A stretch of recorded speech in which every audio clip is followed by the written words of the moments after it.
I am Prasanna Shirol, co-founder and executive director, ORDI Organization for Rare Disease India, Bengaluru. There are around 7,000 rare diseases in the world, and in India there is no proper healthcare policy to address these rare diseases. And basically these are all life-threatening, chronic, and progressive in nature. So there is a need for a rare disease policy to address all these challenges, right from diagnosis, treatment, and supportive care. That is where the rare disease policy is very important for India.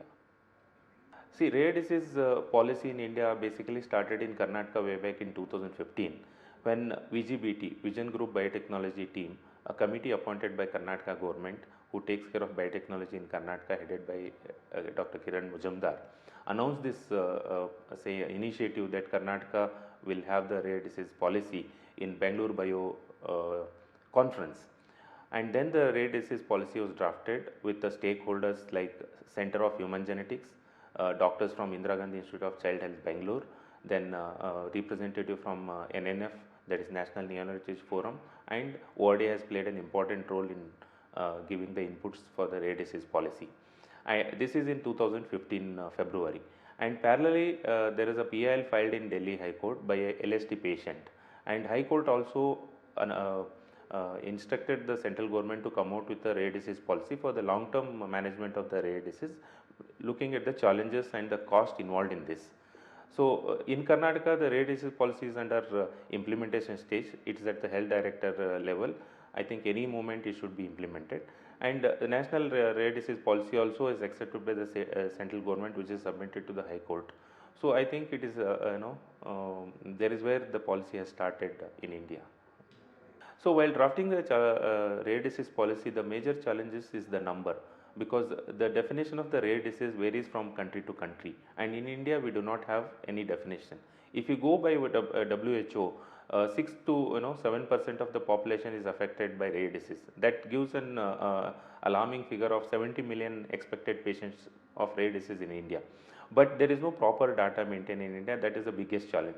Second one is how to prioritize the treatment and finding the patients who are, because these are the patients who have come, maybe some diagnosed and some not diagnosed, and who diagnosed they got an answer saying that there is no treatment, so went back. How to map those patient is a second challenge. Third is the cost factor, because it's a majority health economic burden on the government exchequer. So putting these three components together and forming a rare disease policy is the major challenges. As I told you, all these rare diseases are long term, progressive, very difficult to diagnose, and out of 7,000 only few diseases, around 300 has a direct FDA approved drug. Balance there is no treatment at all, and it has to be managed through a proper supportive care system, and here the entire family gets the burden. So we do not have any healthcare policy which takes care of this end to end. The existing healthcare policy in India are all directed to one time treatment like cardiovascular surgeries or kidney transplantation kind of a thing, but there is no policy which covers the long term benefit to the patient. That is why there is a need for a rare disease policy separately. It is a very welcome step that government has approved this rare disease policy. Probably this is one of the fastest policy approved by government of India, but the major challenge is immediately it has to be implemented, because this is started by a LSD patient, and there are many LSD patients waiting for a treatment, and other rare diseases also. Immediate implementation is very important in this, because this is a long term. Overnight you cannot implement the complete policy in true spirit. So first is let's start the treatment, and then the other things can be worked out, like we need a patient registry to map the data, then we need to have an infrastructure, we need to have a committee, so that can be planned later. We know that in India, health is a state subject, and every state is supposed to have a separate rare disease policy. Basic reason is the disease burden, as we know, is still unknown nationally, but in the state wise there may be some data available with the government, and every disease may not be prevalence in every state.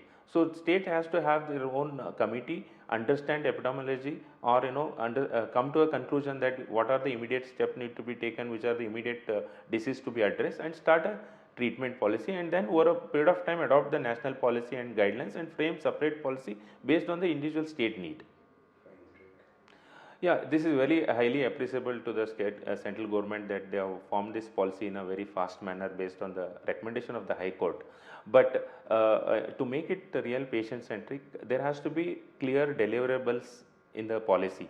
Still, it is kept, a lot of the important parameters are kept open. Like what happens to the new patient, where he has to approach, where he has to get the treatment. What happens if the treatment is not available in India but available in the worldwide? I think these are the some important things which is missing. And secondly, it also has to talk about the complete, right from prenatal, genetic counseling, diagnosis. So that infrastructure has to be in place. Only then it becomes truly patient centric. And then once the infrastructure is in place, there is a need for a lot of mass awareness about this, because 80% of the genetic in nature, and many families we have 2 children, 3 children, because diagnosis is not happening and the burden on the family is increasing, which is also a burden on the society. So to come down the infant mortality rate also, I think there is a need for to be more patient centric, and a lot of infrastructure need to be in place. I think the first expectation is that every patient in India should get proper diagnosis like any other normal diabetic or a cardiovascular disease. That is our first main motto. And every patient should get accessible to the treatment, whether it is available in India or not. Third, there has to be a lot of research and development for the new therapies, because only 95% of the diseases don't have treatment at all.